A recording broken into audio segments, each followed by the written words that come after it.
Please remember, the views expressed on Albertans in Space by our guests and hosts alike are opinions and do not represent the entire industry as a whole.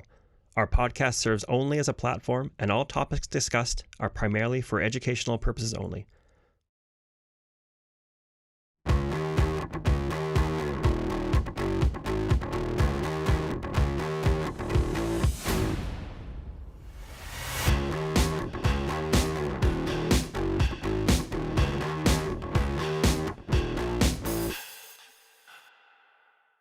Welcome to Albertans in Space, the series where we talk to Albertans making waves in the local and global space industry.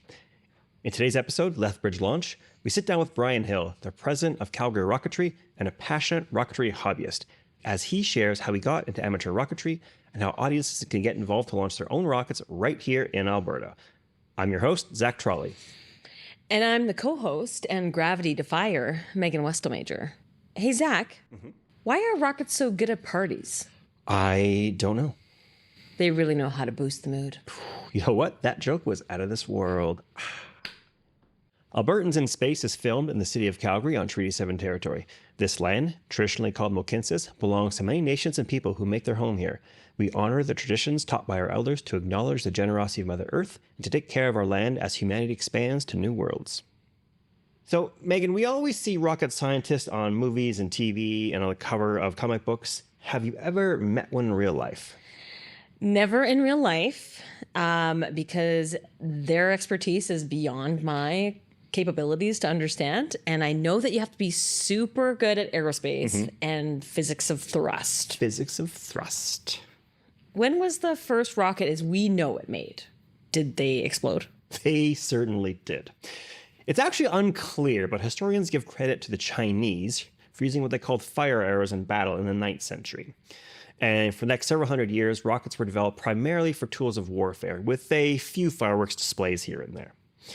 But by the 17th century, the common language for how rockets worked was put in place by Sir Isaac Newton, who developed the 3 laws of motion. The third law, for every action there was an equal and opposite reaction, explains why thrust pushes objects forward. And in 1898, a Russian schoolteacher would take this concept even further when he proposed the idea of using rockets for space exploration. Oh, good. Moving away from warfare and into space exploration instead. I love that for humankind. Me too. And actually, the use of rockets in defense inspired enthusiasts to build and launch model rockets. That's interesting. Why? So, by the Second World War, advancements in rocketry led to the creation of the V-2 rocket, which we touched on in Season 1. The V-2 was the world's first long-range guided ballistic missile. Its technology was revolutionary for its use of liquid fuel to increase the thrust-to-weight ratio. Now that people knew that getting to space was possible, many professionals and amateur enthusiasts started to experiment with homemade rockets, which was dangerous. The need for safety would eventually lead to the invention of the first model rocket motor, designed by Orville Carlisle, a licensed pyrotechnic expert, and his brother Robert. They were awarded a patent in 1958 for their model rocket, and most model rockets today are based on that same design. You know, I've never been to a rocket launch before. But you know who has been to a rocket launch? Our field reporters. And you know what? They're coming through right now. Yes? Hello? Field Zach? Yeah, I'm getting something. Okay. Right to you, Field Zach. Thanks, Studio Zach. It is Field Zach and Megan here, reporting not live from a beautiful field here. It's a fantastic day. Winds are low, perfect for a rocket launch. And Megan, you have seen a rocket launch. I guess you're right. I have seen a rocket launch. We actually are in Rock Lake, Alberta. It's been operating since 1998 as a rocket launch site. Did you know that there were rocket launches in Alberta? I do now. Back to you, Studio Zach and Megan. Thanks, Field Zach.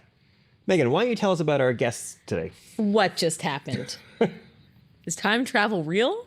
Bryan Hill grew up in Edmonton and was always fascinated by space exploration as a kid, both in the scientific understanding of space and the imaginative realms of science fiction.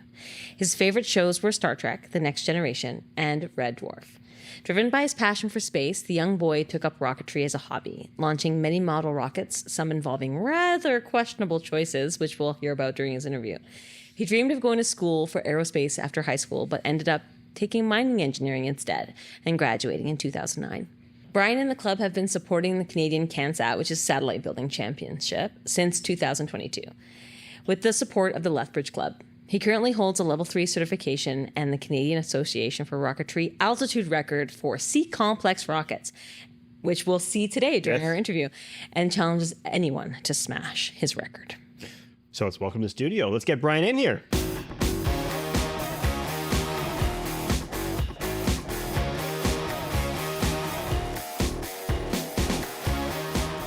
Welcome, Brian. Thank you for coming down to our podcast and recording here. And thank you for hosting us at the Rock Lake launch site a few weeks ago. We met yourself there. We also met Tim Rempel from the Lethbridge Rocketry Association. And we had an absolute blast there, pun obviously intended. And before we get into all the rocket stuff and everything there, I want to know, where did your passion for space start? So my passion for space is, I can't even put a date on it. It's always been present. Okay. So, I mean, I am of the contingent that probably at the point I realized anything about space, it was actually, what people don't know, there was a pause in the US space program after the Challenger exploded. Mm-hmm. So one of the amazing things that they were doing right at that point was citizens in space. So there were scientists, there were school teachers. One of my favorite authors, his wife was actually a choreographer, and she was scheduled to dance in space. But during that time, there was a pause before they brought the program back. But for me, like, space has always been that inspirational element. You know, humans have like the nature to leap, and my parents couldn't keep me off things and trying to jump. Inspirations too, coming from science fiction, just the nature of thought, nature of everything about you. The big blue marble, like, see those pictures? It's amazing. Then you hear other stories too, like the loneliest man in all of history. So Michael Collins, he is known as the person who's been the furthest from any other human being in history, because being on the other side of the orbit from the moon from the other astronauts is farther than being, you know, on the South Pole when there's nobody else on the planet than the North Pole. Now, for those listening at home, again, people know Neil Armstrong, Buzz Aldrin, but Michael Collins, the one that people forget, was the guy left behind floating around during the first moon landing, and I think was the farthest human being ever. I didn't know that. This is the first I'm hearing of that. Two other fun parts on the Apollo program people don't realize. On, I believe, I can't remember which was the lunar flyby. Was that Apollo 9? It would have been 8. 8? Yep. What the modules were named. It was Snoopy and Woodstock. Right. They were big. Yeah, they were big on Charlie Brown? I forgot about that. Yeah. That's awesome. And another one that is interesting. I'd love to dig into it. I'd love somebody to throw this man the question, but there is actually a story involving Jack Black, the comedian's birth, and Apollo 13, because his mother was involved. I know the story. Yeah. Depending on which source I found too, whether she solved the problem while in the recovery bed of one of the pieces of the Apollo 13 problem, or whether she did it while on her way to give birth to Jack Black. That she was still working the equations for the astronauts. So she was a rocket scientist? Yeah. Jack Black's mother was a rocket scientist that helped launch the Apollo mission. That's incredible. Right? And part of the solution to the Apollo 13 problems too, like not just design, sit there and go, my job's done. It's the whole thing. Well, something's happened. How do While giving birth. See, that's an incredible achievement. Did make the movie cut, There we go. strangely enough. Now, one of my favorite bit of rocket ship, let's say, trivia is in the computer networks, where they had the mesh wiring for the hardwired programming, and they would have, they're called the Apollo grannies, because they could knit these wires in certain configurations that would be the computer code, and they had an army of like quilters they would bring in. They brought these grannies. They had to knit the computer programs inside the rocket that launched inside the rocket. Like thousands of people involved in this stuff. I mean, if you look at the history of Menlo Park, among other places, and the history of cracking Enigma, you look at how language evolves too, and the term computer didn't mean a chip. Yippee tippy tap tap. Yeah, we're typing. Not like computer was not a term for that, even in common knowledge until the 80s. A computer was a person. It's a job. It's a job. Yeah. There's so many elements of computer stuff that even new generation computer scientists have just don't understand or gets hyper-focused on one side of things. Same thing with rocket scientists, all that. When talking to university students on rocketry competition and coming with cardboard and plywood and getting people to go, you can make a high-power rocket without fiberglass and carbon fiber. And I go, I can make it go supersonic without some of this with the right design. You know, there's a reason it's been done and done for ages. Well, let's talk about that. Let's get into. I mean, we were at the launch. We saw some of the rockets that went up there. We were up there for the weekend, and obviously there are professional sized rockets, but they're still all rockets, and we're talking about rocket engineering. So, I mean, when we have our rockets here with us, what parts are common? What are we talking about? They look like rockets. Are they all the same thing? There's a couple of different things that phase between these. The largest one here is one of a fleet of rockets for a European Space Agency sponsored competition called CANSAT, in which secondary students, so junior high school, pre-university students make a scientific experiment called a CANSAT. The exact parameter is a pop can. The design is they go up to 20 Gs to 1 kilometer. I'm their taxi driver. I say goodbye to them at about 1 kilometer, comes out the top of the rocket, and they get themselves home. So this rocket right here can do about a kilometer in... So it's actually troublesome to keep it to a kilometer. Okay. That's all about motor selection and payload. It can certainly go higher, faster. One of the most recent issues we had was trying to keep it at 20 Gs. we couldn't find our regular spec motor, so we had ones that were a little bit more powerful, a little bit more peak thrust, and going, well, they were told 20 kilometers, or 20 Gs as a maximum acceleration. I should not be the one changing parameters on them. Elements of secondary fixing and that going into making sure we kept the parameters the same on the students. Right. So that one there is a high-powered rocket. You require your second level certification in Canada to fly that. Anybody looking at Tripoli Rocketry Association, which is a more international one, based in America, their level 1 is the same as Canada's level 2. So we can never have the same thing, right? There's always got to be a lookup table there somewhere.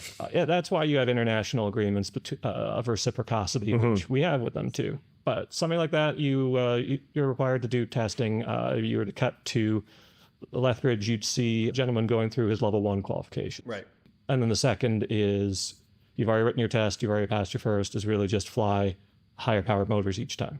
So until you get to your 4th level, and then that one involves a lot of paperwork and an actual technical review. So that's the high power one. So going biggest first.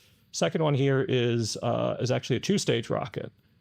In which the first stage just boosts the first one, gets it going a little speed, and then lights the second motor so it can go faster, higher. So is that the second stage here we see? Correct. Okay. Yeah, as if it's already been deployed. Not that it fell off while I was carrying it into the room. That particular rocket is actually the Canadian record holder for a seat complex motor, and it shouldn't be. This is not a well-done rocket.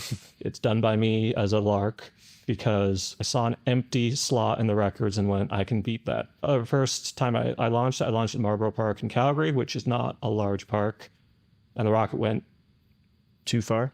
No, about 20 feet in the air. Okay, that's not too far. Yeah. And then second stage lit it sideways. So it actually more went about, to go bilingual on units here, about 200 meters horizontal, 20 feet up. Not ideal rocket And trajectory. into someone's living room? No, it was all within requirements. That's why we launch together. That's why we launch as a group and do reviews. Nothing like that is going to happen or should happen. But the issue there was actually I didn't put in a proper vent hole. So the altimeter inside didn't actually register a proper altitude. So complete with this rocket hasn't even been painted. It's already had the fin knocked off and glued back on. It is not pretty, and actually one of the more fun things to do, having done a night flight, there's a transparent nose cone and put a glow stick in there. Okay. So, you recovered it by watching where the glow stick was in the sky. And then might not be very visible on the cameras, but there is a small rocket there. This high-powered... Yeah. And this is actually one... This fella right here? By far is the one that has the highest G load. Like, this accelerates so much faster just because if you look at the size of that motor relative to the body and the kind of motors you can put in there have an incredible peak thrust. It's They're a lot of fun. This kind of reminds me of like the motorcycle of rocketry, just wrapping 2 wheels around an engine and off you go here. I would actually say not motorcycle. I'd say if you've ever watched Colin Furze, it would be his jet-powered baby carriage. I haven't, but there you go. This is the jet-powered baby carriage of You heard it here first. of rocketry.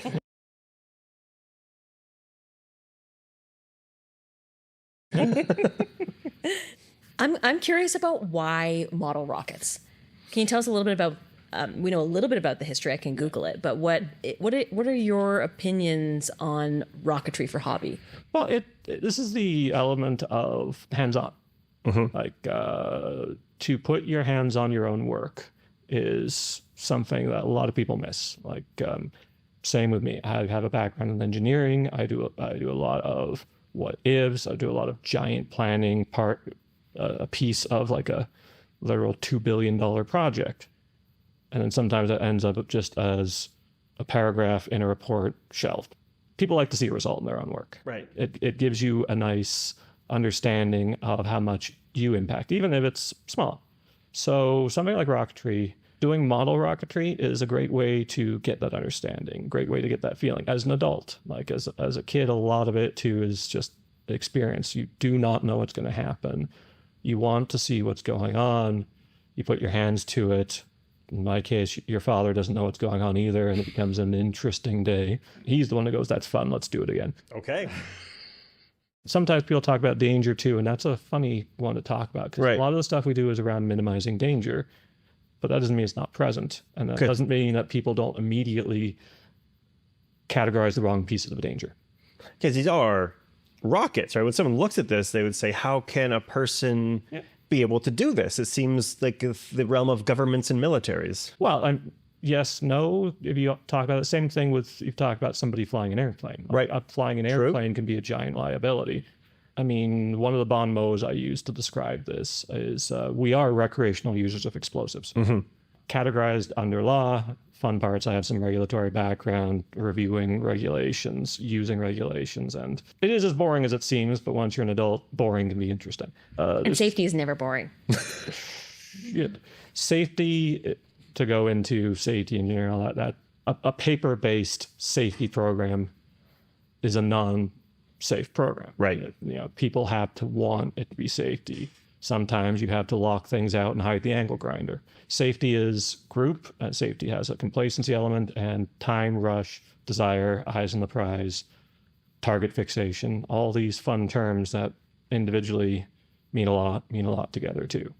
There's only so much you can do too. Like like you can put as much safety protocols in as you want, but there's always that element that you can't control. Yeah, and for something like doing the group launch through one of the clubs, that's where it's great to have us out there so you can get the feel of it, so you can understand that when you show up with a rocket that has a bend in it, that people will stroke their chin and start talking it through with you. Surprisingly, you can launch a rocket with a bend in it. If anybody remembers the Far Side cartoon of a couple people around a whiteboard, seeing a rocket on the board, and then beside them is a rocket with a Z in it. Face it, gentlemen, we're not rocket scientists. There's a whole crowd of people who have built that rocket for high power because you can actually fly that stably if you know what you're doing. You're kidding. It's available. Is there video of the it? squiggly rocket launch? Yeah, I'd love the to see Far it. Side rocket is. I've seen it in high power, just on records of forums. I suspect there's one for models as well too. Yeah, given enough thrusts, I can make a brick fly. I can make a 2x4 go supersonic safely. All rocketry starts with an artistic statement as well. I want to make a rocket that goes 10,000 feet up in the air and weighs a certain mass and cost me less than $500. And I want to make a 2x4 go supersonic are equally artistic statements. Speaking about the safety regulations, when we were in Lethbridge for the rocket launch, we were able to speak with Miles, it was his first launch. And you walked him through the process of certification, right? And we can include some of that in today's That's episode. absolutely what was known by everybody else around there as the world's longest rocket inspection. Because between talking about it on camera and for those not aware, I'm an apprentice rocket inspector. I'm still going through my process. I need to talk it out in front of my mentor, make sure that I'm not making some form of wrong call. And surprisingly, when it comes to safety, a junior rocket inspector or apprentice rocket inspector is actually more likely to be too safe. Right. That they're going to deny somebody a flight that is actually a valid flight because they're going to go, well, I'm worried this is going to fail. Okay. Well, but the motor isn't guaranteed either. But, the way the chute's packed isn't guaranteed either. The weather could change. There's all kinds of factors here. As we know, that was a factor for the larger rocket that, was waiting for that perfect timing and unfortunately failed. And you got to really love what you're doing in terms of rocket hobbitry. Is that a word? I don't even know. I heard hobbitry. Hobbitry? Hobbitry, yeah. Rocketry. Hobby rocketry. And so that's also a nice point to talk about too, because I know you've said model rocketry, and there's two legal definitions as well, and then one common definition too. You'll hear in the conversation model rocketry, which defines everything below a certain classification, which then becomes the legal term high power rocketry. Okay. And high power rocketry needs to be done at an approved event, Transport Canada approval, certain approval of motors. And there is 3 terms that define where something becomes more than model rocketry in the high power. And it is the mass of the total rocket with its motor. If it exceeds 1.499 kilograms, so 1.5 kilograms, that makes it high power rocketry. If the motor involved exceeds 160 newtons per second, which is a G motor, and becomes an H motor, it's high power. Okay. And then if it goes beyond generally accepted as safe materials for rocketry, plastic, cardboard, and plywood, addition of fiberglass, addition of some other pieces. Right. But students, specifically in university, always go, what if I have metal fins that can move? And like, high power immediately. Right. Also, we're probably not going to let you fly because we don't trust that. Get your levels, get a few things, and then do it for a living for pay. Don't do that stuff until you're in your 40s for fun. A level of experience as well too, because it's fun for all ages. Did you know you can get into high power rocketry at the age of 14? So we heard about kind of these rockets. Walk us through what the parts of the rockets are, what they look like inside. Sure. I'll grab the 2-stage because it covers a bit of a longer range. Yeah, because you said some of the motors. I heard some G's, some H's. What are we talking about There'll here? be a pair of B's. Okay. So also for those watching at home, what I've got is burnt out motors. I generally don't bring my loads. Live explosives into the studio here? I mean, it's permissible in your house, but there's a lot more going on there, and I'm sure that occasionally the studio's insurance company may want to be informed of things. Right. Yeah. These are expended. I don't want to use the term inert because they at one time contained boom. Right. So let us load what is the first stage. And for those of you who are curious about rocketry names, because everybody loves naming ships at sea as well as rockets, this one is called the Empty Hymn. Ooh. Is there a story there? The story is I was playing a game on PlayStation, the new updates to the XCOM franchise. Okay. Yep. And they had a random mission name generator, and it came up with Empty Hymn. Both my wife and I looked at each other. So it's very significant. And it got added to our list of rocketry names. There we go. Up there with the Arnold J. Rimmer BSC and its sister ship, the Ace Rimmer. All right, so I've actually got 2 motors in here, so I'll actually just show the rocket itself. So this is what would be put on the pad. Let's go with what's external first. So got a nice nose cone. The whole idea is air pressure pushes this down and keeps the rocket aerodynamic. Then we've got the fins, the body, which holds everything. Then we've got the fins, whose purpose is to stabilize the rocket. So this is one of those elements of design where if you were to design your own, you can't just glue square shapes on here wherever you want, put a couple of fancy ones forward that go backwards. Canards, as you might say, on the airplane. Design mad. This is the rocket science part of rocket engineering here, yeah. This thrust is pushing everything forward. The mass on the rocket is acting kind of as a centralized point and then aerodynamic forces are acting at a distance to that force. So the question is, what are you doing? Are you causing the rocket to be stable? The relationship between your center of gravity and your center of pressure, which is where nose cone, length of your rocket, your fin design tells you, and complete with how fast you're going off a pad, because if you're not going very fast off the pad and the wind blows it doesn't matter what the stabilizing force is on these fins, they are not going to generate any good forces. And does weight matter? Absolutely. Yeah. Well, not the least of which thrust to weight ratio is a number thrown around, which is how heavy this rocket is and how much push it is off the pad. Right. One of the reasons for that thrust to weight is that by the point it clears the launch tower, stabilizing rod, whatever you have, that these fins are actually generating aerodynamic forces. For those of you who are interested in the rocket science elements too, the closer analog is not orbital rockets for these, and it is something called a sounding rocket, which is used for scientific experimentation. You're the rocket scientist. I absolutely am not. I'm a mining engineer. Hobbyist, rocky scientist, hobbyist. I am a information leaf blower. Watch me make a noise. There we go. That's important. So that's the external elements. And then one more piece on this one is called the launch lug. So you may recognize it as essentially a straw. So this one is designed to go on one of those metal rods that you might see on a launch pad that you pick up at a hobby store. And so that would keep this rocket stable as it goes up to a certain distance. Something like the higher power rockets more have something called a button or a guide, because they're actually riding inside. For those of you who've seen the 3D printer and extruded aluminum, where you generally is what's bolted together, sometimes called industrial Lego. You'll hear it called 1010 rail. That's actually, it's a little piece of plastic designed to run inside that 1010 rail because it's nice and rigid. So that's some of the external stuff. So to go into the, might as well go with phases of flight and then talk about the motors on that one. So this one would be on the pad. There would be an igniter here, which in the case of these black powder motors is essentially a piece of toaster wire and some cornstarch. Run enough electric current through there and it creates a flare. Black powder likes to burn. So it lights this motor, which then would produce the thrust. This is a specific type of motor on this phase known as a booster.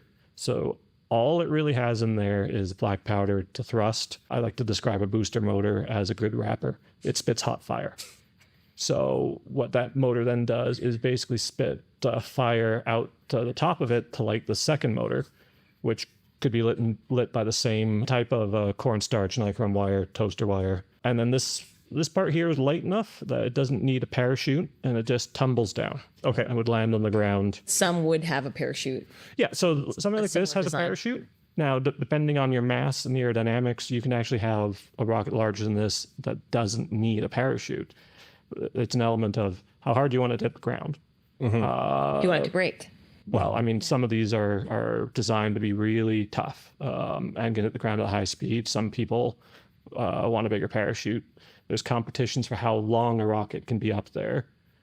In theory, there's challenges for how short a time. How fast you get like elevator racing. What's your shortest round trip? It has to come down intact and all that. So this one would have a different type of motor in it. So this would be just a regular hobby motor. So it has propellant in it.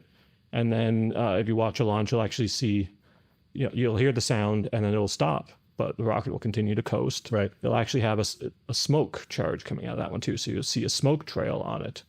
And so that is the coast phase of one of these rockets. And the idea behind that is, well, when you take your foot off the gas, do you want to throw a parachute out the window of your car the moment you take your foot off the gas? No. So what you're doing is waiting for it to slow down. And that's one of the elements of these motors too, is motor selection between how fast you want it to go, how long you want it to coast, element of aerodynamic forces, how fast it got. If you don't want to calculate it, it's usually written on the box. And if it's written on the box and it's the highest number, if it's your first flight, choose the lowest number. Because everybody wants go big or go home. Right. But if you don't know what you're doing, or it's your first flight, going big means you won't find it. Or you'll find pieces. So at the coast face, at the very top is another little piece of black powder. Basically, instead of burning as thrust and trying to come out the back, it wants to come out the front, and it goes pop and forces the nose cone out. And with the nose cone should come the parachute, which I have almost tied into a knot on this one. And then up there are nice parachute, and then in this case, just a little piece of plastic. Kind of like one of those Army Man little parachutes there. Yeah. And so one of the things that may have been noticed on the model launches is a big parachute like this and a little rocket like this. You're going to be walking a while. That's an element of speed and speed of descent. So you're telling me like high-powered rocketry involves a lot of hiking experience as well. Well, I mean, once you get to a larger size, you start choosing. Like if you were to look at my parachute kit, I've got industrial quick links on it. I go, well, it's a really windy day. I'm going to take my 48-inch parachute off of this and put a 24-inch parachute on it. Because I remember we were watching some of the flights, and some of them got pretty close to the ground before the parachute came out, which again was a good short walk for the person, but a maybe risky engineering choice. Damaged, yeah. Because that's where you start even getting into, some people will go into the delicate art of parachute folding. One person I know is experimenting with 3-ring retention, which if anybody's ever gone skydiving before, that's your that's your cutaway. If you wanted to cut away your parachute, it's actually restrained by 3 rings and a vertical piece of metal. It's a really fantastic, simple technology that everybody ignores. They think there's some form of knife or explosive in the parachute bag, and it's really just a ring that falls out of a ring and a ring comes through it. On something like this too, I mean, I could take that parachute off and put a streamer, and the way a streamer works is dark magic. What it really does is just creates a more turbulent flow as it's coming down.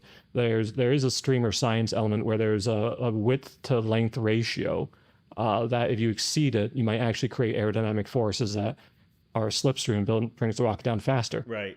I've got some high power streamers in my garage as well. Some that are even made with reflective material, so you can see it in the. I didn't know high-powered streamers was something that was possible to get, so add it to the shopping list. I Dark guess. magic. Yeah. I love that. Because I mean, some of the stuff in the Lethbridge launch, you'll see there was 1 or 2 shoot releases, which is the scientific rubber band, which can be used on mid-power, all sorts of other ones. And then you may have heard some of these, alarms blare, and then a launch was somebody testing for electronic deployment, in which they were using essentially a flight computer and charges they built themselves to blow the rocket apart. Right. So something like at the apogee, they have a flight computer that goes, okay, I've hit apogee, I'm popping the nose cone. And there might be a drogue, or it might just be the nose cone and rocket coming down. It's going to come down. It's not going to come down ballistic. It's not going to have that nice, terrifying profile of the dart into the ground. It's disrupted. It's still falling pretty fast. And then the altimeter inside would determine when to pop the parachute too.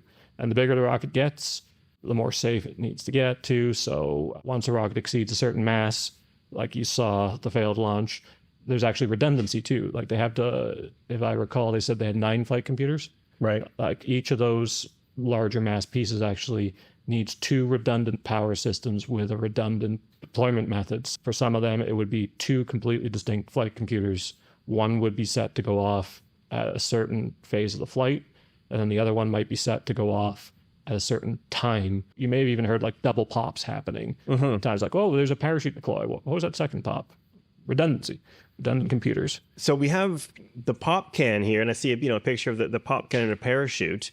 What other kinds of payloads? You mentioned some of the altimeter, some of the computers for if you're an amateur rocketists. Are there cameras as payroll? Cameras here, there, and everywhere. One of my thoughts is to buy some of those cheap IP cams and make a 360 camera. With just basically just need 4 pinned in a pyramid shape. Right. And then you can have fully 360 view. When I was young, the rage, the 110 cameras, they had a cartridge that was put in there. You never had to worry about winding it, exposing it. Film cameras, generally given to kids as well, when Polaroids were expensive.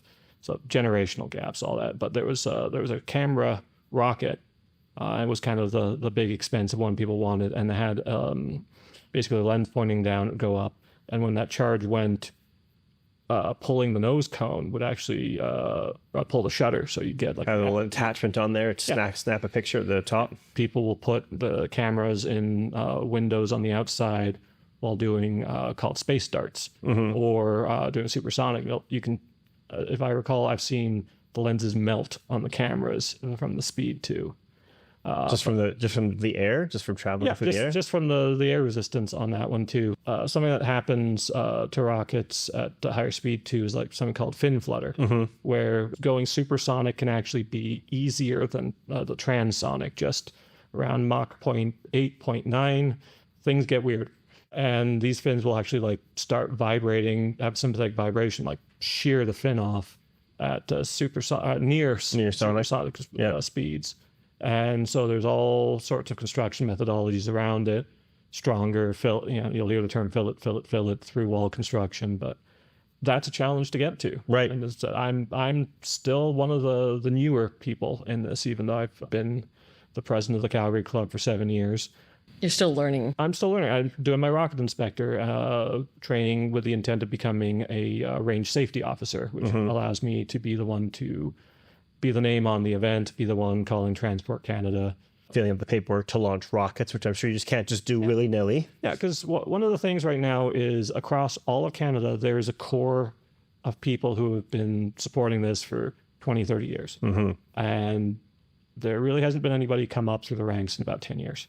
So we really need people to come up and start mentoring with them while their skills are still here, while there isn't a possibility of saying goodbye to them too soon. So if anybody's watching out there that sees these rockets like this and wonder if they can do it, there are people out there that want to share, that want to teach. What are the steps if you are interested in becoming a hobbyist in Alberta? So as far as high-power rocketry goes, there's a whole process. So we'll start with model. Model is, for the most part, it's unregulated outside of things like storing the motors, production of motors, what's allowed into Canada, and municipal bylaw for the most part. So depending where you are in this province, it can be outright banned. Having gone down the bylaw route and investigating, historically, it looks like around the 70s, rocketry started getting banned, and depending on your municipality and your time, might have been banned under the same principles like in a public park. You can't swing a golf club and hit golf balls. Right. Projectile basis. It's dangerous, but you don't ban it. Somebody's going to say, well, there's no rule against it, so here I go. And yes. And then other ones with fireworks, which, funnily enough, the regulator of fireworks has basically written letters saying, we are not the regulator of rocketry, because in general, there's something called the authority having jurisdiction, who controls it in an area, typically the fire marshal and the fire departments. Sometimes it's the police, depending on the area, or park wardens. I have a background in commercial fireworks too, and pyrotechnics, so I do fun stuff. So as far as that goes, it's mainly having land and not wanting to burn or hit things. There's a lot of hobby stores out there across the province where you can buy it, generally the major centers. Generally, you're dealing with a surcharge of shipping dangerous goods. Right. It's actually classified to get your nice sticker on the side if you want to show that off at school. Look what I had. I got packaged with explosives in it. Yeah, but by the way, I should have signed for it. Why didn't I? In general, if you have private land, generally it's fine. You can set it up. Most rockets actually come with full-on instruction manuals. The suppliers have huge resources on their websites. Most common one to do motors here is called STs, ESTES. These are these little black powder motors I have here. This red is so I can immediately tell that this was a booster motor. Putting red into the top of one of these rockets here, or into a regular stage here, means I'm going to set the parachute on fire. Right. Don't want to mix your colors. Which is something I missed in my explanation here, is in between the parachute and the motor is generally something to stop flame from touching that piece of plastic. So what is that usually? So in the case of these model rockets, there's something called wadding. I Is it called dog barf? So the dog barf is the second one. That's a stage beyond. So first one you'll see is wadding, and it is I like to call it a fun product as well of modern chemistry. And I am not kidding you when I say this. It's fireproof toilet paper. It is a roll of toilet paper that somebody has run through an industrial process. If you know anybody who bakes and they have parchment paper, it's the same process the parchment paper went through, from being a sheet of paper to something that's Fireproof. Fireproof, fire resistant. So fireproof toilet paper is either takes the hot gases for long enough for everything to be pushed out, or there's another product generally called dog barf. Anybody who's seen blowing insulation into an attic, it's the same material. It's had a chemical treatment on it. It's not going to... Why is it called dog barf? For anybody who's ever watched Top Gear, Jeremy Clarkson refers to a dog, to throwing up as a lumpy yawn. So it kind of looks like that. The lumpy, the lumps you can actually see in the sky as it comes out. So like there's other options too of Nomex burrito, I call it, where it's actually a Nomex cover that you can wrap your parachute in, and hot gases just bypass it or touch it until the air takes it away. And then something like this rocket here has one step further called a launch piston, in which is actually a piece of tube inside with an end on it, acting exactly like a piston. And then it takes the gases and pushes everything out and contains everything back. And then the hot gases come out when it comes out, never touch anything else. And then there's another one on top of that called launch baffles. It's closer to something like a muffler, in which gases come in, go vertically, get pushed around, and then come back another, going through essentially a mesh that all the burny bits have been stopped, and then the hot gases have had time to move around and in theory cool or push other air out as well. So is it pretty economical? Like it's not super expensive to be involved in the hobby, or is it like what's the most expensive piece of the if we're just talking the models, motors are your most significant cost. That every time it goes up, you spend money. You light money on fire. But I mean, same thing with a tank of gas. It's as expensive as you want, because you can buy $200 model kits of about this size, build them intricately, put them on your shelf.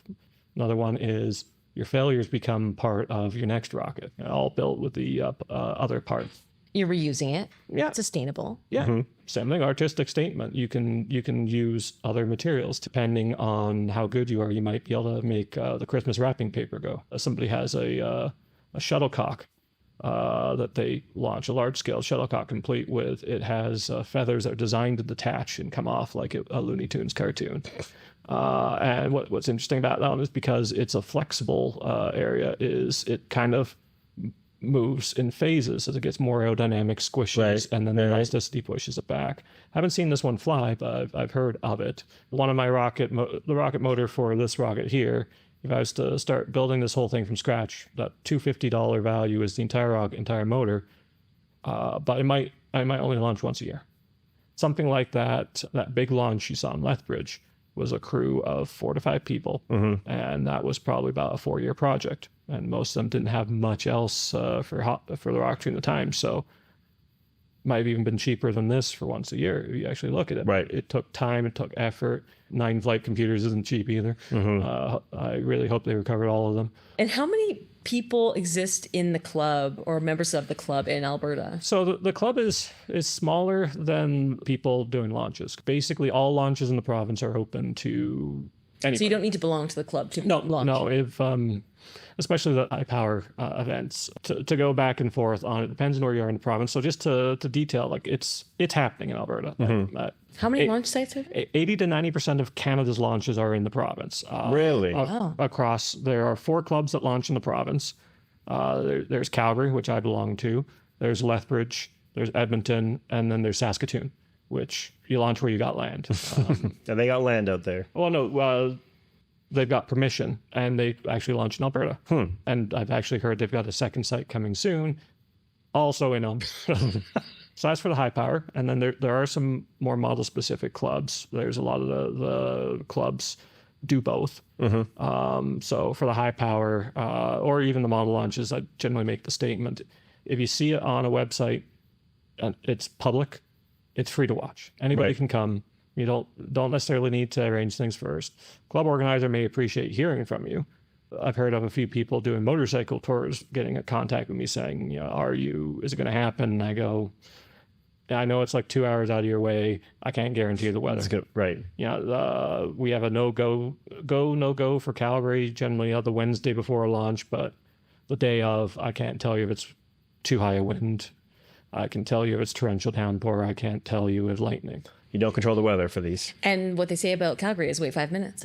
Well, but the fun part about being on the prairies too is, what's the weather report? Well, I've got 45 minutes in my view. Right now. Pull up the radar from various groups, including Weather Modification International. It's a fun one to look at if you ever want to. That shows their planes seeding the clouds for hail, complete with Transport Canada issues maps for navigation. Guess our RSOs reference them too for wind predictions. The wind on the ground is not the wind in the air, and the flight maps actually have various altitudes. If we're going up to a kilometer of elevation, it's different up there. I mean, where we were in Lethbridge, we're cleared to 40,000 feet plus. Specifically, the high power go throughout the year. The Edmonton hosts a launch just outside of Viking over the lake in the winter. Mm-hmm.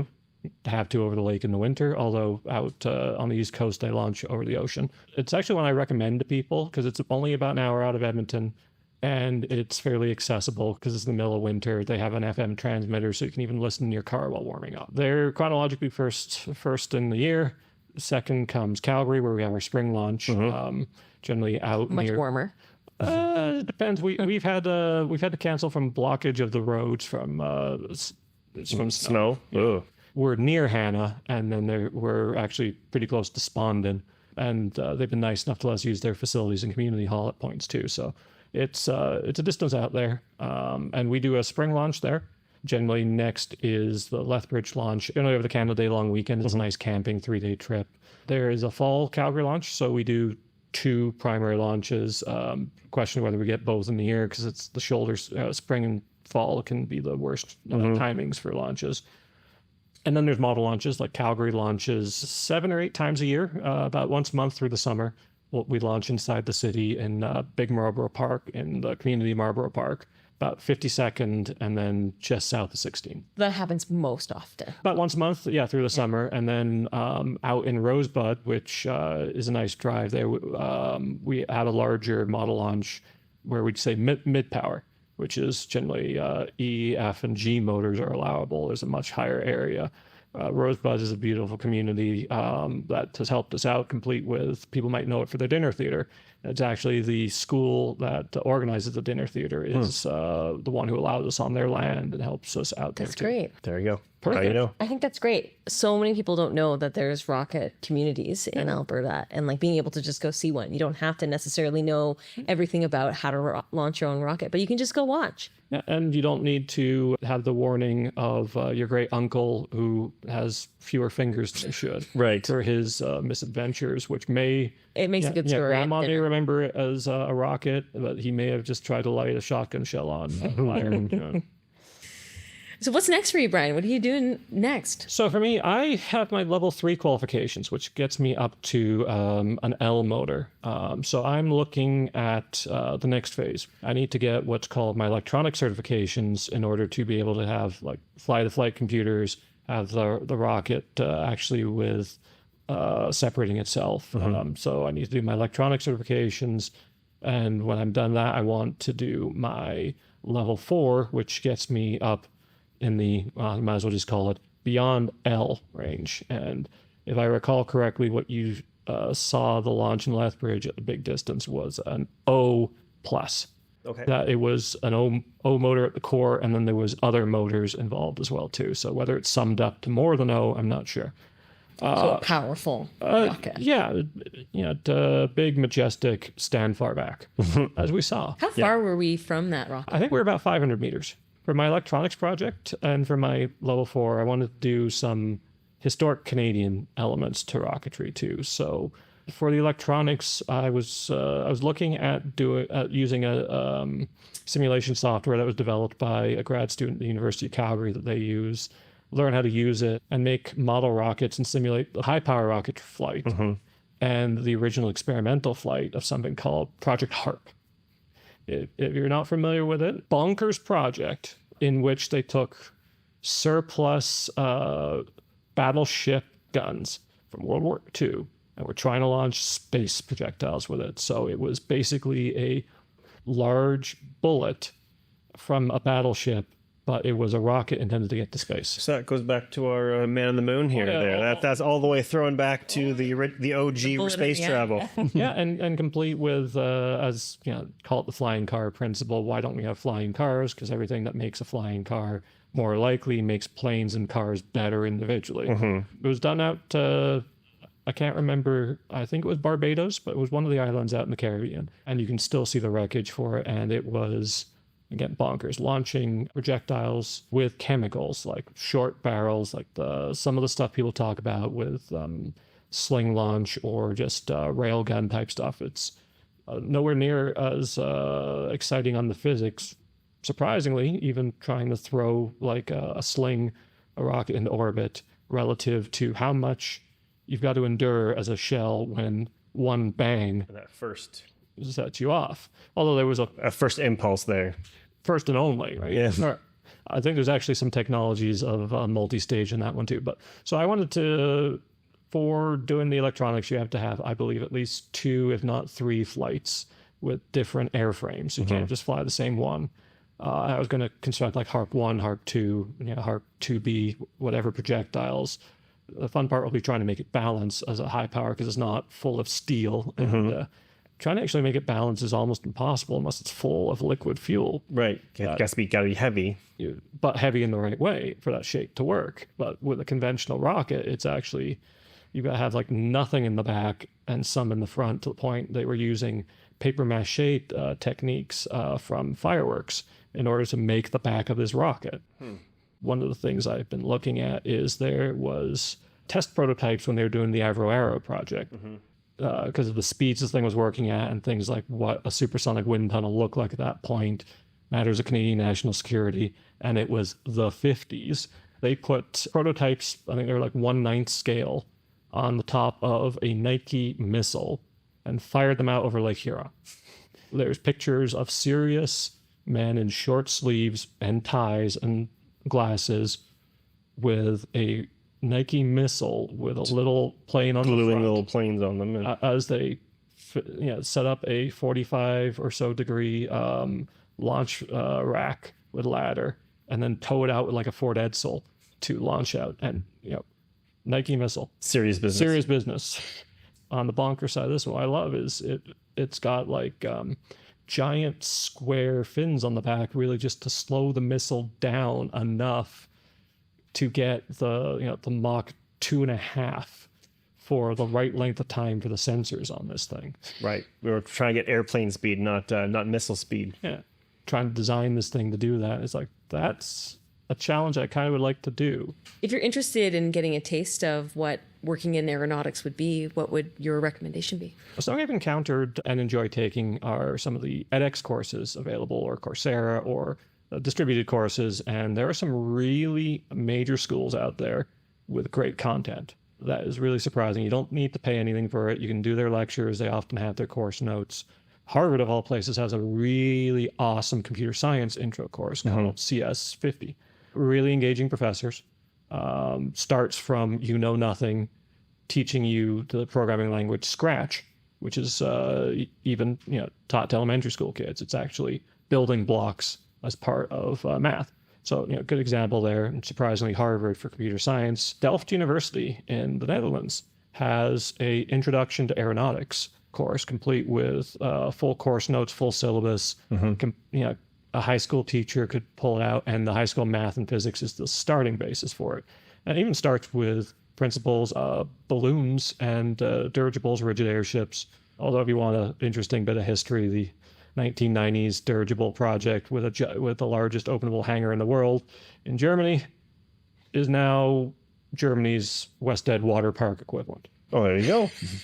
But you'd be surprised at just some of the sheer content of, and for those of you who haven't heard of Dell, you'd be surprised how big a school they are and just not noted. Kind of like coming from a Canadian engineering school and you look at the top 100 list and Americans are saying, oh, you need to go to a top 100. And you say, yeah, I went to like a top 20 school. You just don't know that You U don't of A know. is one of them. Yeah. So Brian, what books does it inspire? Did you bring for us today? What do you want to talk about? What do you want to teach our audience here? Anything by Le Guin, Ursula K. Le Guin. She was probably the only sci-fi author who truly understood people. To quote something my wife found, I like my science fiction authors pervy, not ists, sexists, racist, Right. classist. Yeah. It's funny how you can almost define all science fiction authors from the 40s to 70s as pervy, which kind of prefer some of their views relative to those. Well, that's just racist. But, and they knew it then that was really, or that's just sexist, that's just classist.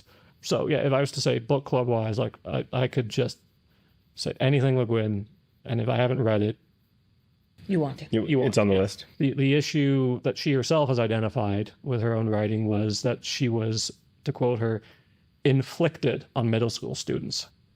That her short story, Those Who Walk Away from Amalis, was just used by so many middle school and junior high and high school teachers to try and teach morality, and everybody just went, oh my God, who is this person? Just tuned out at that point. Of course we would choose to walk away. We're not. No, you're supposed to realize you live in that world and you haven't walked away. So yeah, I mean, for me, it's breadth and understanding people. I can't really just focus on an individual novel or story, because love them all. Love how it brings me to more understanding of difference, understanding of sameness, where we are, where we go, what happens when you back somebody in a corner. Do we come together? Do we split apart? Do we do both? This is the part of the episode where we had our audience on social media ask a burning space question. In this segment, we like to call Ask a Space Question. Our writer and co-producer, Sandra Lynn, will ask the question. Hi. So today's question comes to us as a video message on Facebook from Terry. Hi, my name is Terry Bunce and I'm from Calgary. My question is, what is the most futile but hilarious thing that you'd want to launch into the sky? I'm going to go with the most futile, interpreted quite literally here, because there's lots of stuff I want to launch, but most of it's not futile. So have you ever trolled a funeral home before? No. So one of the fun parts about Canadian regulation with like the do not call list is they can't call you unless you establish a business relationship. And sometimes it's a matter of answering a survey or doing a scratch a coin for a gift. So a funeral home once had those, talk to us about your options. And as a 35-year-old or so, it's like, sure, they can call me. Let's see if they read what I write. And something I talked to about, I'd mentioned before on how I'd like to be buried. And I'd like to say it's called suborbital reentry cremation. So basically launch me up into space and then just let me enter as a shooting star. So in terms of futility, well, it's futile because I'm gone. But funeral home actually called up, say, hi, we're from so-and-so funeral home. And, let's talk about it. Okay, well, take a look what I wrote. Suborbital reentry cremation. Yeah, we don't do that. Awesome. Yeah. Well, thank you so much, Brian, for coming and being our first guest in the studio. I shouldn't say that because it's probably not going to be our first guest. No, not in this series, no. But No, maybe. thank you for coming into the studio to see us. Thank you for inviting us out to the rocket launch, bringing rockets into the studio with us. We had a great time chatting with you today.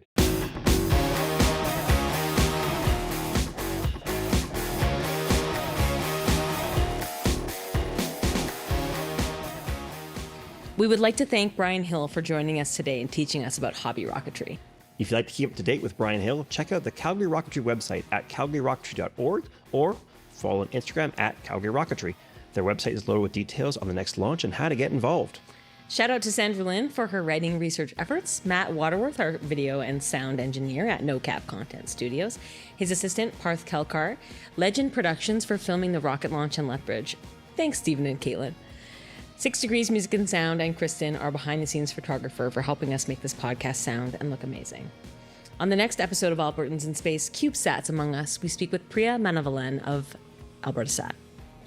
Thank you so much for watching Albertans in Space. We hope you enjoyed today's episode. Make sure to tune into our socials to watch more behind-the-scenes rocket launch content. You can watch Albertans in Space on TELUS Optic, Stream Plus, and our YouTube channel. For those who prefer listening, catch us on Spotify.